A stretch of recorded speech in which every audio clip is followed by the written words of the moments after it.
Marcus Kane wiped the sweat from his forehead as he stepped out of the transport ship onto the rocky surface of Kepler 442b. The planet's two suns cast strange purple shadows across the alien landscape, and the air tasted metallic through his breathing mask. He had been working as an engineer for the Terran Colonial Engineering Corps for 8 years now, but this assignment felt different from all the others.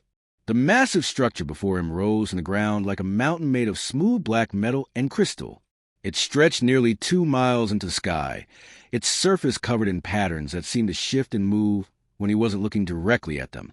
The Vorthack facility had been dead for over 1,000 years, according to the survey reports, but something about it made Marcus feel like he was being watched.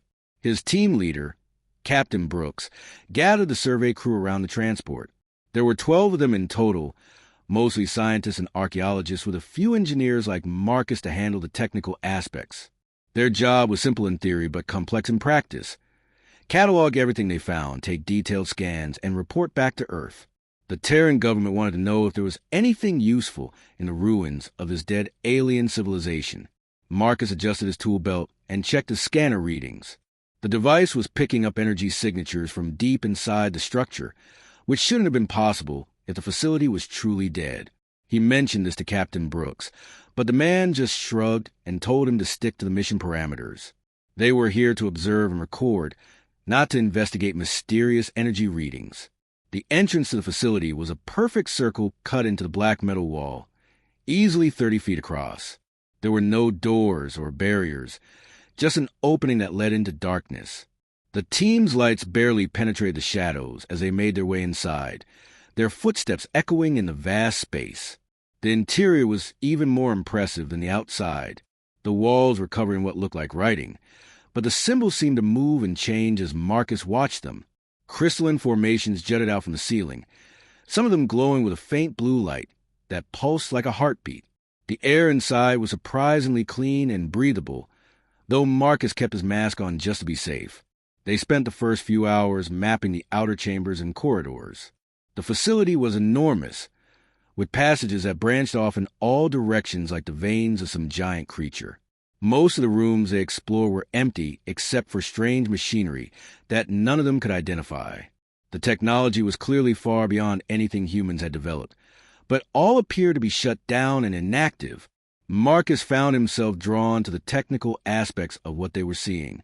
The Vorthack had built their machines with an elegance that human engineers could only dream of.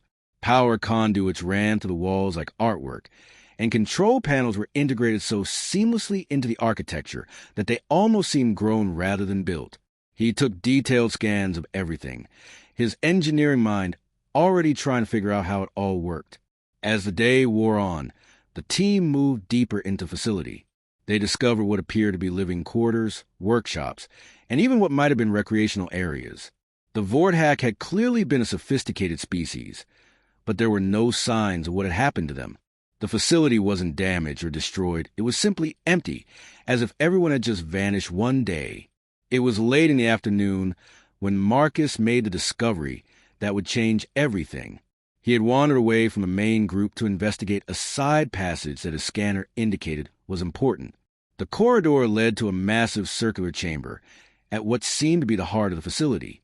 The room was so large that his lights couldn't reach the far walls, and the ceiling disappeared into darkness high above. But it was what stood in the center of the chamber that took his breath away.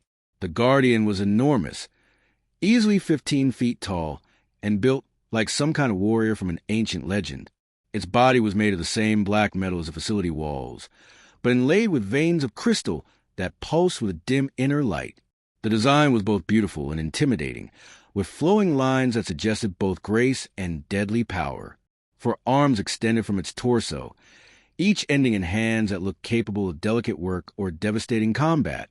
Marcus approached slowly, his scanner going crazy with readings he had never seen before. The Guardian was clearly some kind of advanced robot or artificial being, but the technology was beyond anything in human experience. Energy flowed through its body in patterns that defied physics as Marcus understood it, and the materials it was built from didn't match anything in the colonial database. What fascinated him most was that the Guardian appeared to be damaged. Sections of its crystalline veins were dark and lifeless, and several of the panels on its torso hung open to reveal complex internal mechanisms. Scorch marks across its surface suggested it had been in some kind of battle, though it went end with what was impossible to say. Marcus circled the Guardian slowly, taking detailed scans and photographs. His engineering instincts were screaming at him to dig deeper, to understand how this incredible machine worked. The power systems alone were revolutionary, using principles that could transform human technology if they could be understood and replicated. He was so absorbed in his study of the Guardian that he almost missed the sound of the facility coming to life around him. A low humming filled the air, and lights began activating throughout the chamber. The symbols on the walls started glowing brighter, and the crystalline formations on the ceiling pulsed with increased energy. Marcus grabbed his communicator to contact the rest of the team, but all he got was static. Something was interfering with the signal, and when he tried to leave the chamber, he discovered that the entrance had sealed itself. A barrier of energy now blocked the corridor, trapping him alone with the Guardian. Emergency lighting activated around the chamber, revealing details that had been hidden in the shadows. The walls were covered in what appeared to be star charts and technical diagrams, suggesting this room had been some kind of command center. Banks of inactive consoles surrounded the Guardian's platform, their dark screens waiting for someone to bring them back to life. Marcus tried to stay calm as he examined his situation. His suit's life support would last for maybe 6 hours, and there was no way to contact the outside world. The rest of the team would eventually notice he was missing, but they might not be able to find him or break through the energy barrier. His scanner was still picking up massive energy readings from the Guardian, stronger now than when he had first entered the chamber.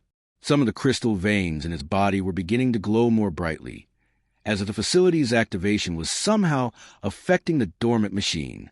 Marcus realized that the Guardian might be his only hope of getting out of this situation alive. He had always been the kind of engineer who preferred hands-on problem-solving to theoretical work. While other engineers were content to work from blueprints and specifications, Marcus liked to get his hands dirty and figure out how things actually worked. His supervisors sometimes criticized him for taking unnecessary risks, but his unconventional approach had solved problems that stumped more traditional engineers. Looking at the Guardian now, Marcus saw not just an alien artifact, but a puzzle that needed solving. The damage pattern suggested the machine had been shut down suddenly, probably during whatever catastrophe had emptied the facility. If he could understand the power systems and repair the damage, maybe the Guardian could help him escape. It was a crazy idea, trying to repair alien technology with human tools and knowledge. But as his life support timer ticked down and the sealed chamber offered no other options, Marcus decided that crazy was better than giving up. He had 6 hours to figure out how to bring a 1,000-year-old alien Guardian back to life. He rolled up his sleeves and got to work. Marcus opened his toolkit and spread the contents across the floor near the Guardian's base. He had standard engineering tools designed for human technology, nothing that should have been able to interface with alien systems that were thousands of years more advanced. But engineering was engineering, and Marcus had learned long ago that the basic principles of energy flow and mechanical function were universal. The Guardian's damaged panels gave him access to its internal systems, and what he saw there both amazed and puzzled him. The technology was incredibly sophisticated, but it followed patterns that reminded him of human engineering in unexpected ways. Power flowed through crystalline conduits like electricity through copper wires, just far more efficiently. Mechanical joints and actuators operated on principles similar to human hydraulics, but using energy fields instead of pressurized fluid. Marcus started with the power systems because nothing else would matter if he couldn't get energy flowing properly. His scanner showed him where the main power conduits had been severed, probably by whatever weapon had damaged the Guardian originally. The crystalline material had been shattered at several key junction points, creating gaps that prevented energy from reaching vital systems. The obvious solution would have been to replace the damaged crystals with identical components, but Marcus didn't have any alien crystals in his toolkit. What he did have was a selection of human-made power conductors and energy storage devices. They weren't designed for this kind of application, but Marcus had spent years making human technology work in situations it wasn't designed for. He began by carefully removing fragments of the damaged crystals, studying their structure and composition as much as his limited tools would allow. The crystals weren't just conduits. They were also processors and regulators, managing the flow of energy through the Guardian systems with incredible precision. Human technology would handle the same job with separate components for each function, but the Vorthack had somehow integrated everything into single crystalline structures. Marcus couldn't replicate that level of integration, but he could approximate it using multiple human components working together. He wired power regulators in series with conductive cables, creating makeshift replacements for the damaged crystal sections. The work was delicate and time-consuming, requiring him to trace energy pathways through systems he barely understood. As he worked, Marcus began to notice something interesting about the Guardian's design. The Vorthack had built their machine to incredibly precise specifications, with every component perfectly matched to its intended function. It was elegant and efficient, but it was also rigid. There was no flexibility in the design, no room for adaptation or modification. Human engineering was different. Humans built things that could be fixed with whatever tools were available, modified to handle new situations, and upgraded as technology improved. It wasn't as elegant as Vorthack engineering, but it was more adaptable. Marcus found himself applying that human philosophy to his repairs, creating connections that weren't perfect, but that could handle unexpected situations. The first major breakthrough came when Marcus managed to restore power to one of the Guardian's secondary systems. A section of crystal veins along its left arm began glowing with soft blue light, and he could hear faint mechanical sounds from inside the machine as dormant systems began cycling back to life. The success gave him confidence to tackle more complex repairs. The Guardian's neural pathways were the next challenge.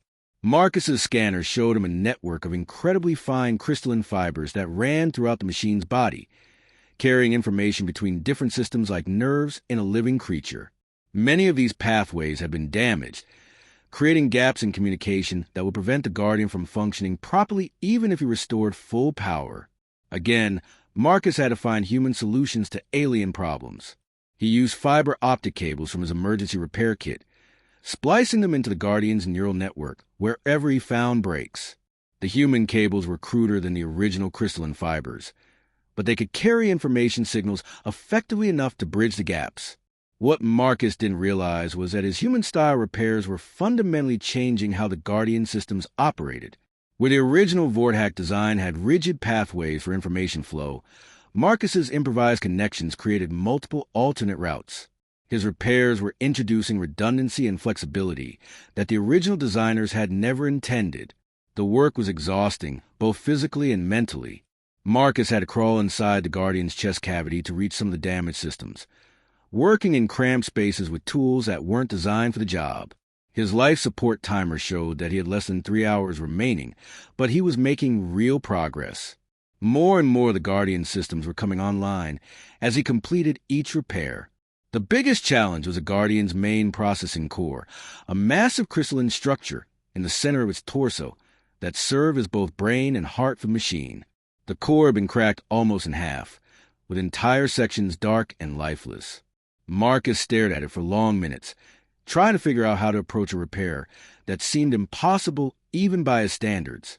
The solution came to him when he remembered a technique he had used to repair damaged computer processors back on Earth. Instead of trying to fix the cracked crystal directly, he could create bypass circuits that would route processing tasks around the damaged areas. It would reduce the Guardian's overall processing power, but it might be enough to bring the machine back to consciousness. Marcus spent the next hour carefully installing human-made circuit boards and processors inside the Guardian's core chamber, connecting them to the existing crystalline structures with a web of cables and connectors. It looked chaotic compared to the elegant Vorthack design, but Marcus had learned that sometimes chaos worked better than perfection. As he made the final connections to the main processing core, something unexpected happened. The entire Guardian suddenly pulsed with brilliant light, and Marcus felt a sensation like electricity flowing through his body. For a moment he thought he had made a mistake and was being electrocuted, but the sensation wasn't painful. It felt more like the machine was scanning him, learning about the person who was working so hard to repair it. The pulse faded, but Marcus noticed that his repairs were working better than they should have been. Systems that had been functioning at maybe 60% efficiency were now running smoothly, as if the Guardian was adapting to work with his human-made components. The machine was learning from his modifications, incorporating his human engineering philosophy into its own operations.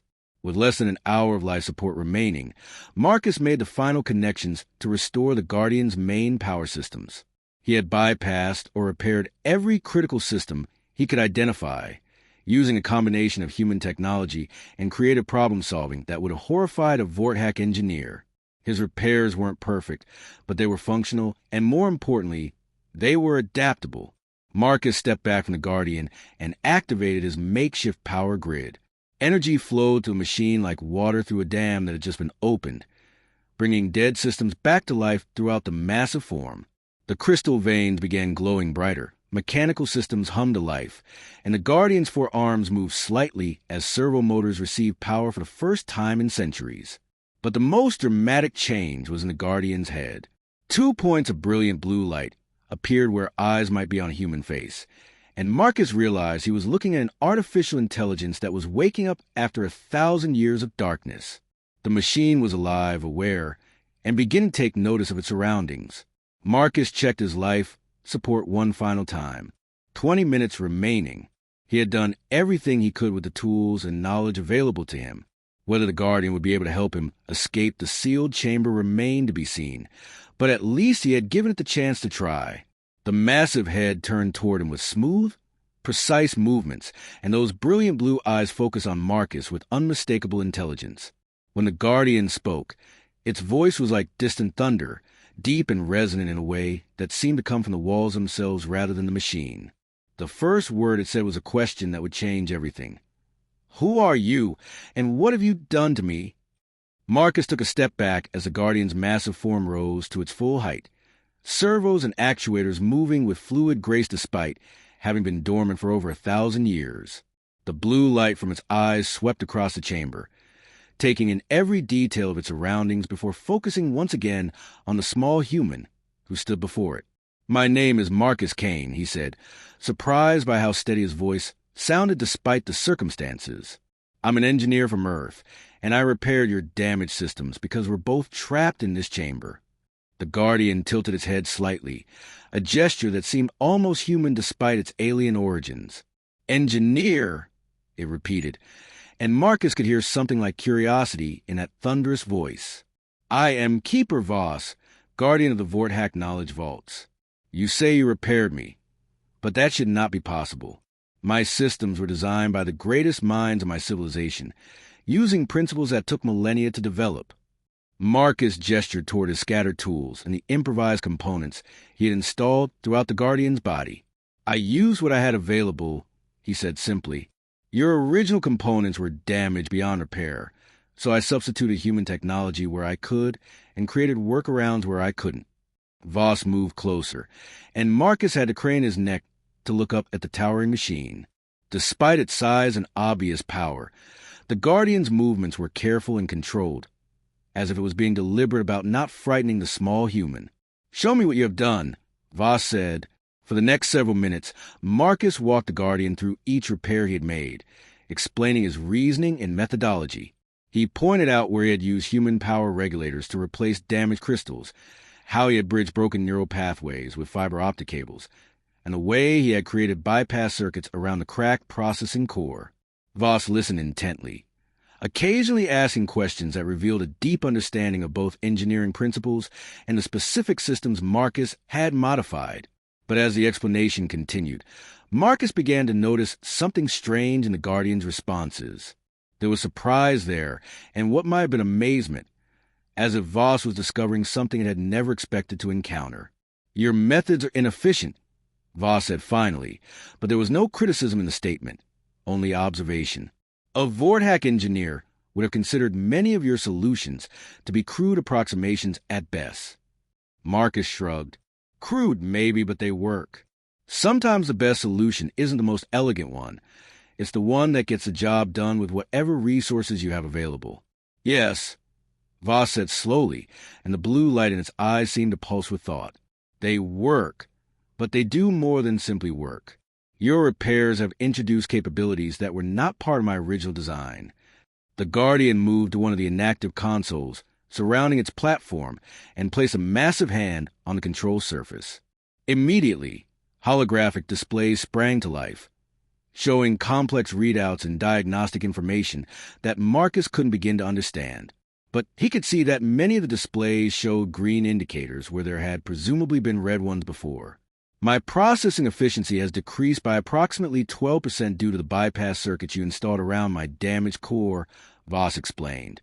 However, my adaptive capabilities have increased by over 400%. Where my original programming was fixed and flexible, your modifications have introduced pathways for creative problem-solving and situational adaptation. Marcus felt a surge of pride despite the circumstances. Human engineering philosophy, he said. We build things that can be fixed, modified, and improved. Sometimes that means sacrificing perfect efficiency for greater flexibility.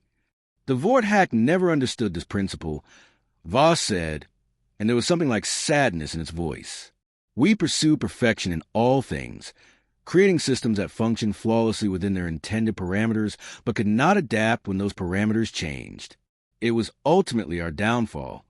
The Guardian turned away from the console and began walking slowly around the chamber, its footsteps echoing in the vast space. Marcus followed, listening as Voss began to tell the story of what had happened to the Vort hack civilization. We were a proud species, convinced of our own superiority, Voss said. Our technology was the most advanced in this sector of the galaxy, our knowledge vast and deep. We created guardians like myself to protect our most valuable assets and to test potential inheritors of our legacy.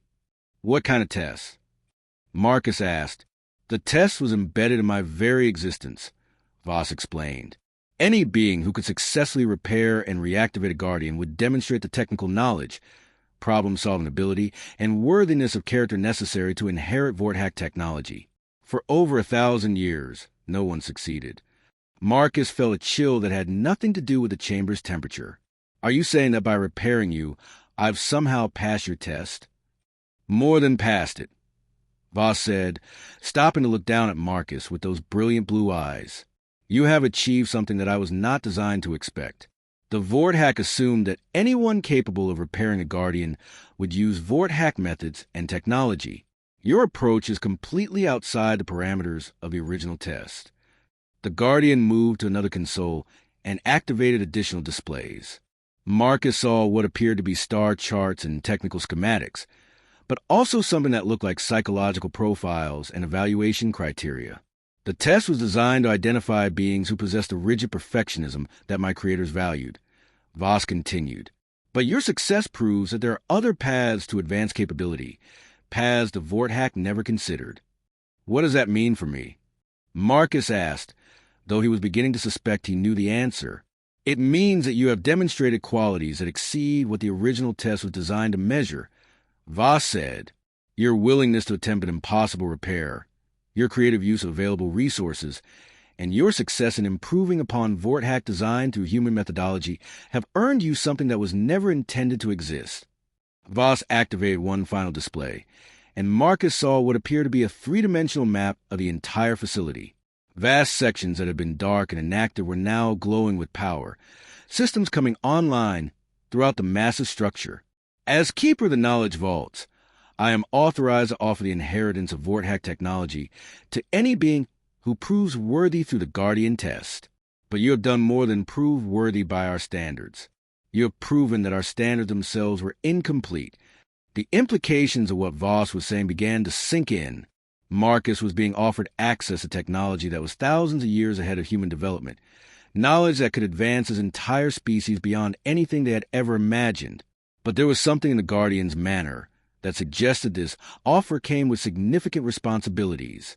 There's more to this than just getting access to advanced technology, isn't there? Marcus said. Much more, Voss confirmed. The Vort hack did not simply vanish from the galaxy. We were destroyed by an aggressive species called the Orcs, who have been systematically conquering worlds and eliminating potential rivals. The knowledge vaults were hidden and protected by guardians like myself, because we knew that someday someone would need our technology to face the same threat. Marcus felt the weight of responsibility settling on his shoulders like a heavy blanket. You're saying that by repairing you, I've somehow volunteered to take on the defense of this part of the galaxy? I am saying that your species has attracted the attention of the Krex Empire, Voss said grimly. Human expansion into space has been noted and evaluated. You have perhaps 20 of your years before they decide whether humanity represents a threat worth eliminating. The Guardian moved closer to Marcus, and the human engineer had to resist the urge to step backward. Despite its impressive size and obvious power, Voss had shown no signs of hostility. But the sheer scale of what they were discussing was overwhelming. However, Voss continued, your unique approach to problem-solving suggests that humanity might be capable of something the Vorthack never achieved. Where we were destroyed by our inability to adapt, you might succeed through your willingness to improvise and change. What exactly are you offering me? Marcus asked. Partnership, Voss said simply. The Guardians were designed to work with inheritors of Vorthack knowledge, but the relationship was always intended to be one of student and teacher, with the Guardian providing access to predetermined information. Your modifications to my systems have made something new possible. Instead of simply accessing Vorthack knowledge, we could combine it with human creativity to develop solutions that neither species could achieve alone. Marcus looked around the vast chamber, taking in the holographic displays and the obvious power of the technology surrounding him. His life support indicator showed less than 5 minutes remaining, but somehow that seemed less important now than the choice he was being asked to make. If I accept this partnership, he said, what happens to my team, to the people who came here with me? The facility's defensive systems activated when I was reawakened, Voss explained. Your companions are safe, but sealed outside the central chambers. If you accept the partnership, I can modify the barriers to allow controlled access. If you refuse, I will ensure your safe return to them and your departure from this world. Marcus took a deep breath, tasting the recycled air in his suit one last time. In 5 minutes, it wouldn't matter whether he accepted or refused, but something told him that this decision would affect far more than just his own survival. I accept, he said. The moment Marcus spoke his acceptance, everything changed. Voss moved with sudden purpose to a console he hadn't activated before, and the chamber filled with a deep humming sound that Marcus could feel in his bones. The air itself seemed to shimmer, and his life support readings suddenly jumped from critical to normal as the facility's atmosphere processors engaged to provide breathable air. Remove your breathing mask, Voss said. The chamber is now configured for human life support. Marcus hesitated for only a moment before pulling off his mask. The air was clean and warm, with a faint metallic taste that wasn't unpleasant. More importantly, he was no longer counting down the minutes until his oxygen ran out. Thank you, he said. Do not thank me yet, Voss replied, turning away from the console. What I am about to offer you will change your life in ways you cannot imagine, and there will be no return to the simple existence you knew before. The Guardian moved to the center of the chamber, where a new piece of equipment was rising from the floor. It looked like a chair designed for someone much larger than Marcus, surrounded by crystalline formations and energy conduits that pulse with soft light. The knowledge transfer process is not without risk, Voss explained. Your human nervous system was not designed to interface directly with Vorthack technology. The integration could cause permanent changes to your brain structure and cognitive processes. Marcus studied the strange chair with growing unease. What kind of changes? Enhanced memory capacity, accelerated processing speed, and the ability to understand concepts that would normally require years of study, Voss said. But also potential psychological effects as your mind adapts to contain knowledge from a completely different species. Some inheritors in the past experienced what you might call identity confusion, as foreign memories and thought patterns integrated with their own consciousness. How many inheritors have there been? Marcus asked. In the 1,000 years since the Vorthack fell, you are the first to successfully activate a Guardian, Voss said simply. The risks I describe are based on theoretical projections and the experiences of Vorthack individuals who underwent similar processes. Marcus felt a chill despite the warm air. He would be the first human, possibly the first non-Vorthack, to undergo this knowledge transfer.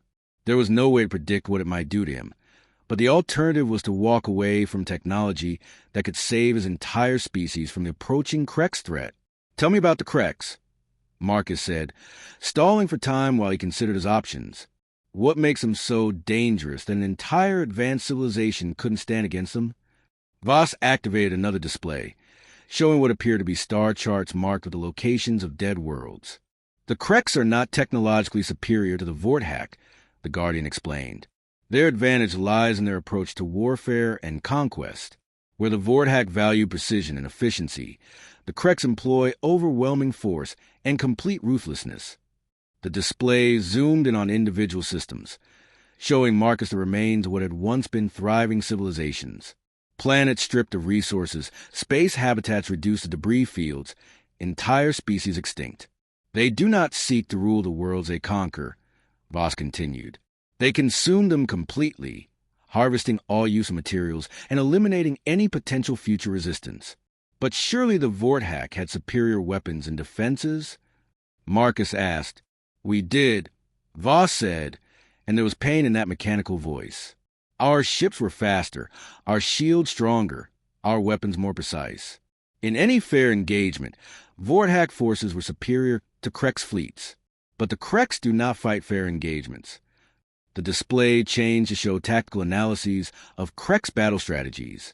Marcus saw simulation after simulation of Kreks forces attacking civilian targets, destroying infrastructure, and using captured populations as shields.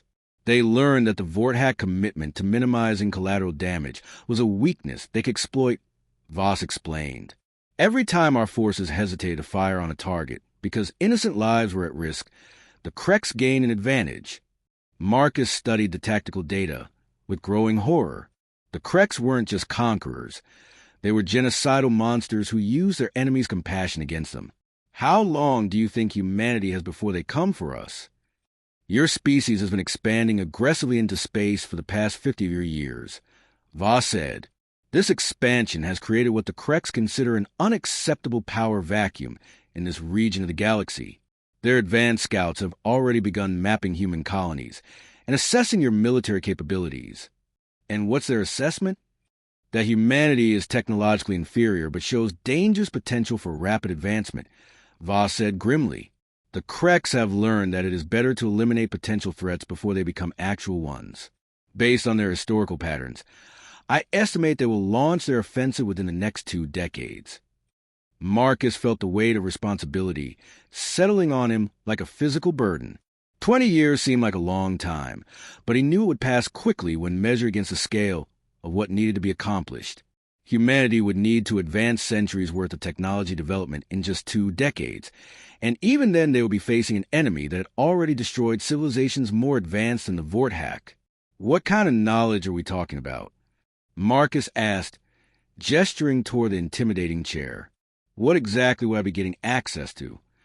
Voss moved to yet another console, and new displays activated showing technical specifications that made Marcus's head spin.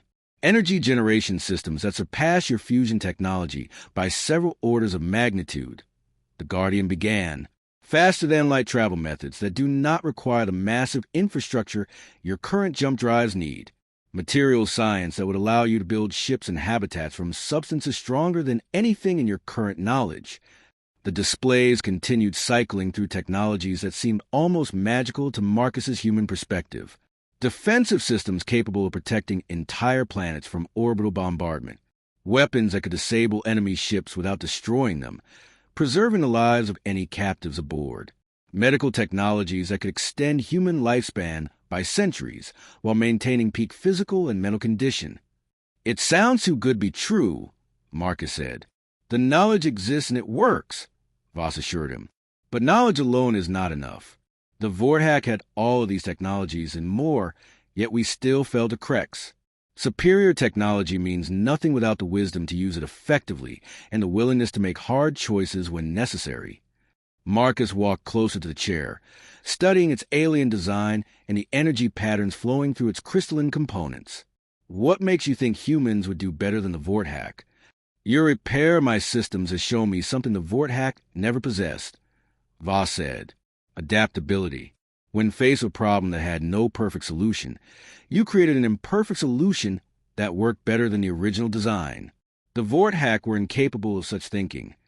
The Guardian moved to stand beside Marcus, and the human engineer felt dwarfed by the massive machine's presence. The Kreks succeeded against the Vorthak because we could not adapt our tactics to counter their ruthless strategies. We continue to fight honorably even when honor was getting our people killed. Humans have shown throughout their history that they can be pragmatic when survival is at stake. You're asking me to become something I'm not, Marcus said quietly. I'm an engineer, not a military leader or a planetary defender. I fix machines and solve technical problems. And that is exactly what humanity needs, Voss replied. Not another warrior, but someone who can take Vorthack knowledge and human creativity and forge them into something new. The Kreks have faced Vorthack technology before and learned how to counter it. They have never faced Vorthack technology enhanced by human innovation. Marcus took a deep breath and made his decision. He had come to this planet as part of a routine survey mission, expecting nothing more dangerous than cataloging alien artifacts. Now he was being asked to accept responsibility for the survival of his entire species. It should have been an impossible choice, but somehow it wasn't. If I do this, he said, what happens to the rest of my team? They're going to have questions about what happened here. That will be your decision to make, Voss said. The knowledge transfer will give you access to technologies that could benefit all of humanity, but it will also make you aware of threats that most humans are not ready to comprehend.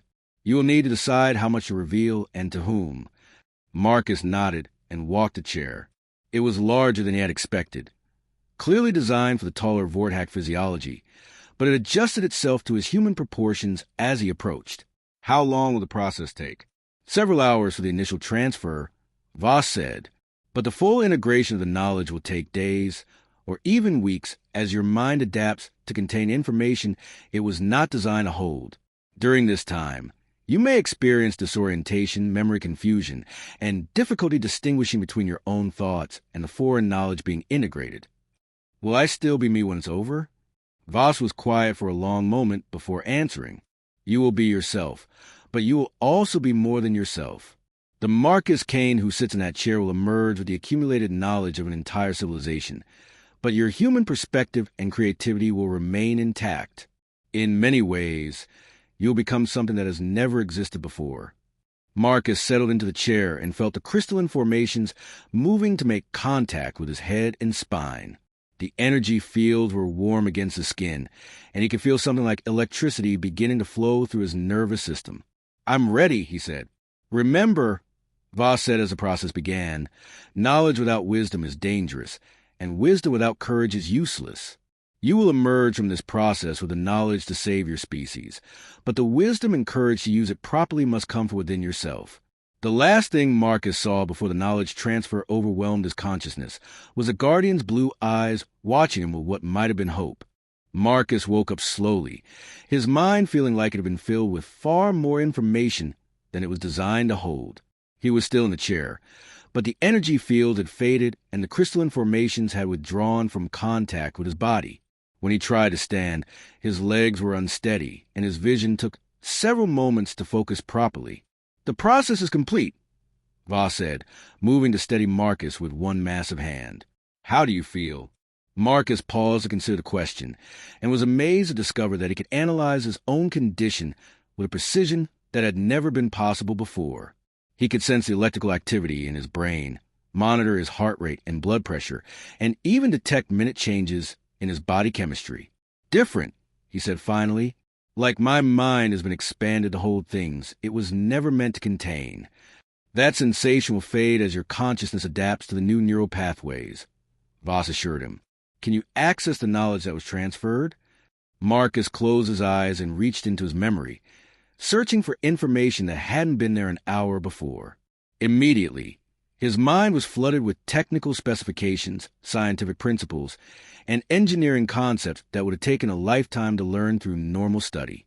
He could visualize power generation systems that made human fusion reactors look like primitive fires, understand faster-than-light travel methods that didn't require the massive infrastructure humanity currently used, and comprehend defensive technologies that could protect entire star systems. It's all there, Marcus said, opening his eyes in wonder. Everything you promised, and more. But it's not just technical knowledge, is it? No, Voss confirmed. You now have access to Vorthack history, culture, and philosophy as well.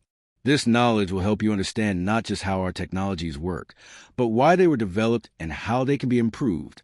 Marcus found that he could indeed access memories that weren't his own, experiencing echoes of Vorthak thoughts and emotions from thousands of years in the past. He saw their great cities, understood their scientific achievements, and felt their terror as the Krex fleets descended upon their worlds. But through it all, his human perspective remained intact, allowing him to analyze Vorthak methods with fresh eyes. The Vorthak made a fundamental error, Marcus said, surprising himself with the certainty in his voice. They believed that technological superiority would always triumph over crude tactics, but they never adapted their strategies to counter enemies who fought without honor. Exactly, Voss said, and Marcus could hear approval in the Guardian's voice. Your human military history is filled with examples of inferior forces defeating superior ones through unconventional tactics and adaptability. This is why I believe your species has a chance where mine failed. Marcus stood and walked to one of the consoles, his new knowledge allowing him to understand the displays that had been meaningless to him before. The facility systems were operating at full capacity now, drawing power from generators that had been dormant for centuries. But more importantly, Marcus could see ways to improve upon the existing technology, using human engineering principles. We need to start preparing immediately, Marcus said, his mind already racing with possibilities.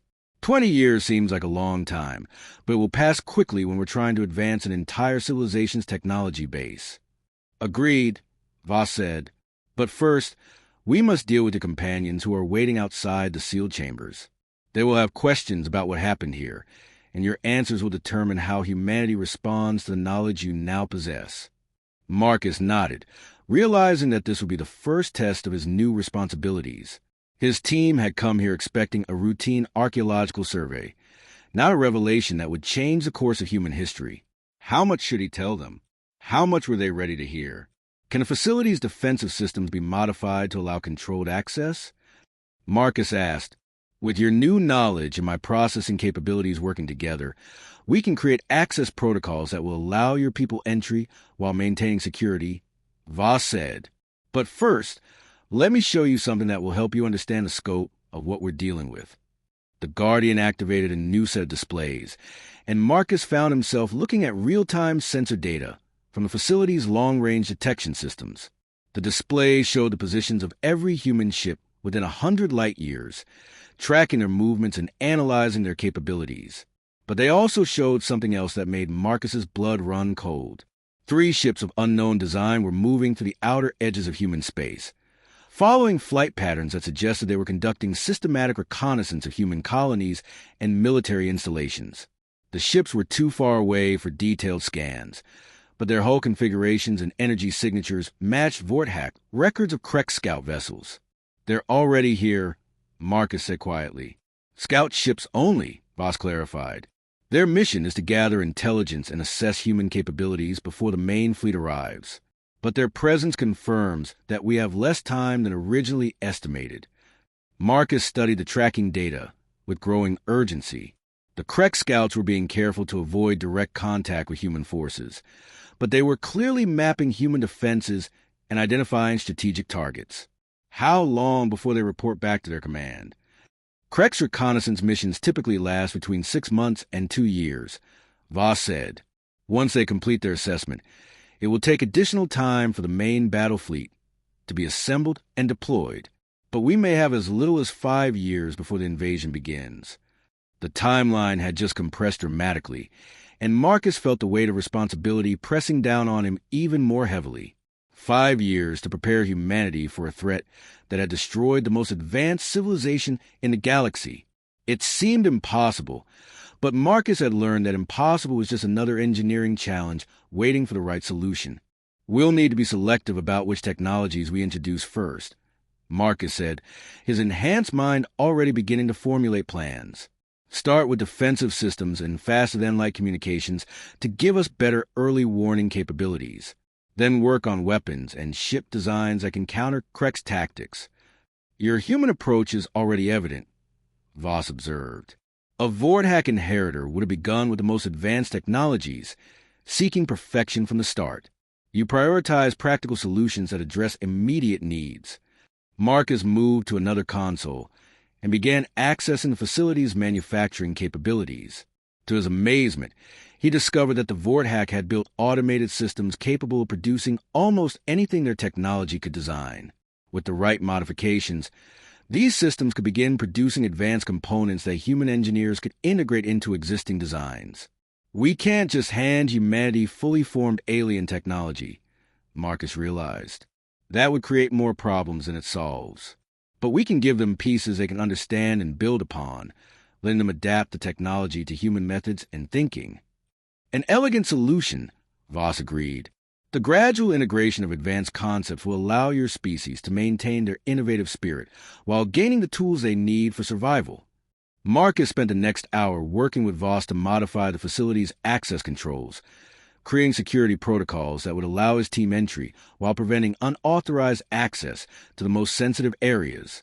It was a delicate balance between sharing necessary information and maintaining the secrecy required to prevent panic or misuse of the technology. When the modifications were complete, Marcus and Voss made their way to the chamber entrance. The energy barrier that had trapped Marcus inside dissolved at their approach, and Marcus could hear voices echoing from the corridor beyond. His team had been searching for him, growing increasingly worried as the hours passed. Captain Brooks was the first to spot Marcus as he emerged from the chamber, followed by the towering form of Voss. The man's expression shifted from relief to shock to fear in the space of a few seconds as he tried to process what he was seeing. "Kane," Brooks called out, "thank God you're alive. We've been trying to reach you for hours, but something was jamming our communications." "I'm fine, Captain," Marcus said, noting how different his own voice sounded to him now. "But we need to talk. All of us. What we've discovered here is going to change everything." The rest of the team gathered around, staring in amazement at Voss and the obviously active technology surrounding them. Marcus could see the questions in her eyes, the mixture of wonder and fear that came with encountering something beyond human experience. "This is Keeper Voss," Marcus said, gesturing toward the Guardian. "He's been waiting here for over 1,000 years for someone capable of reactivating the facility systems.